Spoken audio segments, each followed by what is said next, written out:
To our top story, 15 countries in West Africa say the common currency they plan to adopt next year will be called the ECO. The regional grouping ECOWAS endorsed the name at its meeting in Abuja, Nigeria. Some economists say a common currency for West Africa is unrealistic because the Nigerian economy dominates the regional economy. For more on this, we are now joined by African trade consultant and economist David Owiro via Skype from Nairobi in Kenya. David, good evening and thank you so much for joining us. Now, David, this has been called by a number of analysts as a risk being taken by this regional bloc. What's your take on this? First of all, thank you for having me. I think, in my view, this is a risk worth taking. As you know, the African Union has been on an effort to have an Africa-wide single currency. That is the ultimate goal of the Continental Free Trade Area as part of the broader economic integration agenda for Africa. And so it is of course, expected for these regional economic blocs, such as ECOWAS, SACU, the EAC, to sort of already move in tandem and have, their own stages, advance their own stages of economic integration. And so this effort by ECOWAS to have a unified currency through the ECO is much welcome. The criticisms we are hearing might as well also be continent-wide, citing the case of Nigeria being the dominant economy there. That is not reason enough, in my view, because if you look at the Eurozone in Europe, you have Germany and France being the dominant economies there, and yet the Eurozone is still viable in spite of the risks that and the challenges that it often faces. So in my view, this is actually the way to go for Africa. Now, this is definitely a political win, and just looking at, the gradual approach to the single currency, the fact that it would be based on a flexible exchange rate regime. Is this the best approach?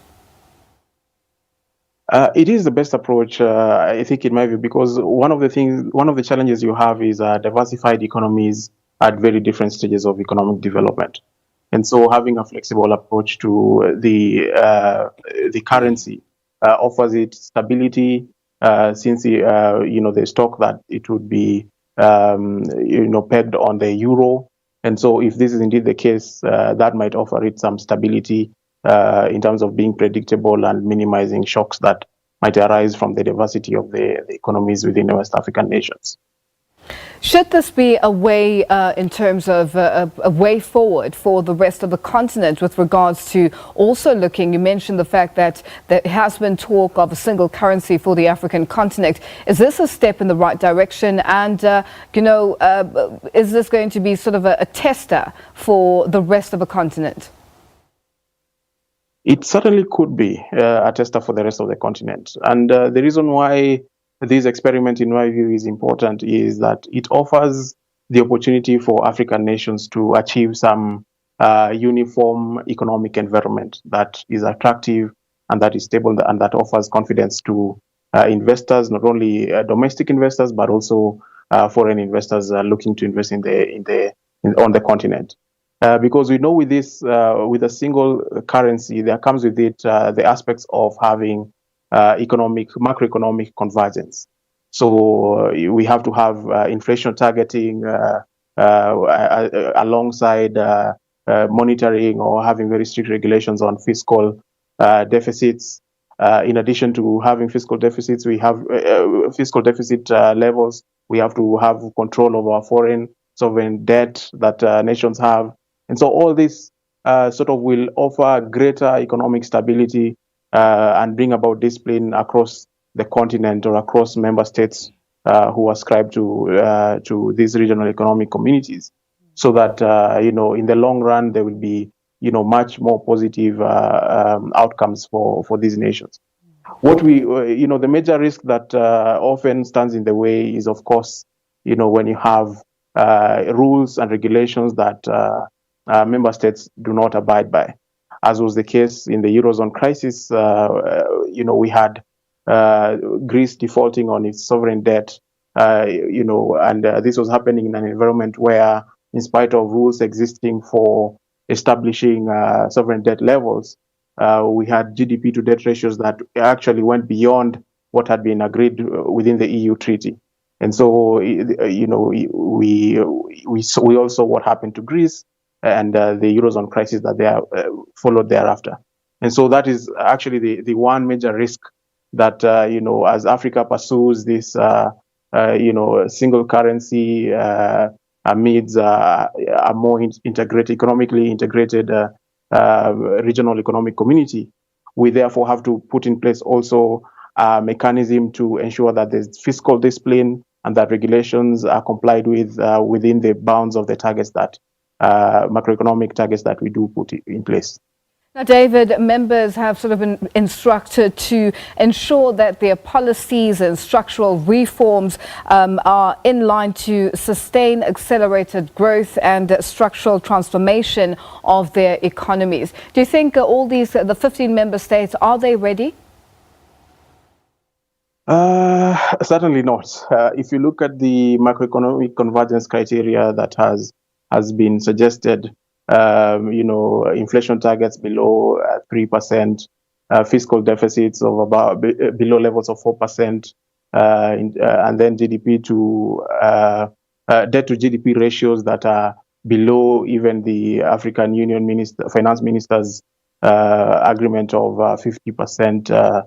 Of 60% debt to GDP ratios. These are very difficult to bring in place because you have to have austerity and you have to have fiscal consolidation, which most of these economies are not implementing currently, in spite of the efforts to achieve that kind of fiscal reform. At the same time, when you have a very large trade imbalance that is dominated by the Nigerian economy, being responsible for almost 2/3 of the trade that takes place within Western Africa, and Nigerian economy itself being very, much relying upon natural resources. This is oil. It exposes the region to, the fiscal cycle, the commodity cycles of oil price shocks that we all know very well. And so, the issues that concern current account imbalances that then might arise make it very much complicated to achieve the fiscal discipline and the current account targets that such a single currency might require. And so actually that's really the tough criteria that we'll have to see whether these countries are able to achieve that in order for them to implement that single currency that they aspire to. Now, 8 of these ECOWAS countries, for instance, Benin, Burkina Faso, Guinea-Bissau, Ivory Coast, Mali, Niger, Senegal and Togo, all are currently using the CFA franc. What happens then going forward with regards to the CFA franc and, the monetary union of WAMU? What do these countries need to do? Are they going to phase this out, or will this also be part of what they use in their countries?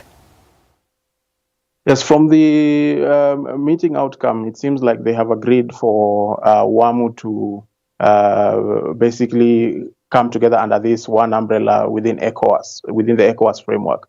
And so the currency which they've agreed to, which they've called ECO, will comprise both of the CFA franc that WAMU are using, together with these other Anglophone-speaking countries. And so the expectation is that there will be some sort of mechanism for withdrawing not only the national currencies of the countries that are not using CFA franc, but also the CFA franc itself.